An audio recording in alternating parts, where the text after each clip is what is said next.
আহক ক'ত গৈছে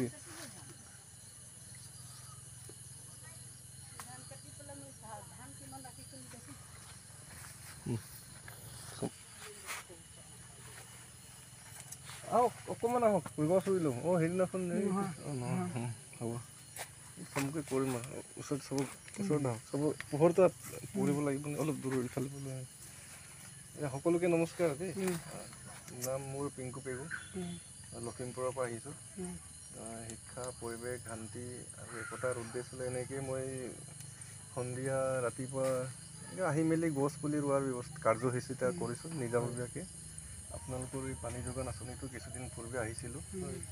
আৰু সকলোকে লগ পাই ভাল লাগিছিলে তেতিয়া আৰু আজিও মানে আমলখি গছ এজোপা শিলিখা গছ এজোপা আপোনালোকৰ কেম্পাছত ৰুব আহিছোঁ যিহেতু তোমাৰ মা আছিলে নাই আৰু পৃথিৱী তেওঁৰ নামটো কি আছিলে স্বৰ্গীয় সাবিত্ৰী কৰ্মকাৰৰ আত্মাৰ সদগতিত ৰুব বিচাৰিছোঁ ধুনীয়াকৈ প্ৰতিপালন কৰি ডাঙৰ দীঘল কৰিব কাৰণ আমি সকলোৱে জানো গছ থাকিলেহে পৃথিৱী থাকিব মানে আমি থাকিম গছ নাথাকিলেতো আমি নাথাকোঁ সেইটো সকলোৱে জানো আজিৰ পৃথিৱীৰ যিটো জ্বলন্ত সমস্যা আমি সকলোৱে বুজিব লাগিব আপোনালোকৰ ঘৰে ঘৰে এজোপা দুজোপাকৈ গছটো ৰখাটো খুবেই প্ৰয়োজন হৈছে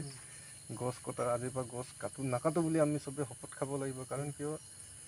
গছ থাকিলেহে আমি থাকিম এতিয়া এনেকুৱা গছ নাইকিয়া হৈ গৈছে মানুহ বাঢ়িছে গছ কমি গৈছে এতিয়া শগুন চিলনি এইবোৰতো দূৰৰ কথা ঘৰ চিৰিকাই নাই খেতি বাতি নাইকিয়া হোৱাৰ ফলত মানুহে কম বয়সৰ সৰু বয়সত মৃত্যু হ'বলগীয়া হৈছে সেইকাৰণে উঠি অহা প্ৰজন্মকো আমি গাঁৱৰ ল'ৰা ছোৱালীকো আমি বুজাব লাগিব গছ ৰুব লাগিব গছ কাটিব নালাগে গছ কাটিলে আমি নিজৰ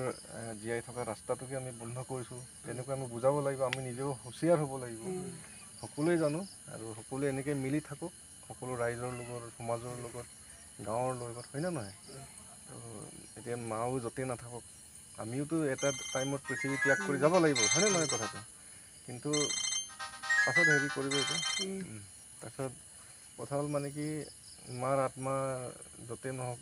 শান্তি থাকিব লাগে আৰু আপোনালোকৰ কেম্পাছটো এই গছজোপাৰ জৰিয়তে সুখ শান্তি আহিব লাগে ভাল খবৰ আহিব লাগে আৰু প্ৰকৃতিৰ লগত সকলোৱে থাকিব লাগে দেই ধুনীয়াকৈ ৰুই দিয়ক আৰু সেয়াই আৰু জাত পালৈ কোনো জীয়াই থাকিব নালাগে মিলা প্ৰীতি হৈ থাকক কিন্তু গছ যে বচাব লাগে গছ যে ৰুব লাগে গছ যে কাটিব নালাগে সেই কনচেপ্টটো আমি সদায়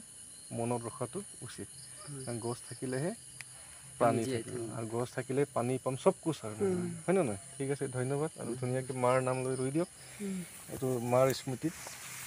সকলোৱে মাটি অলপ অলপ দি দিয়ে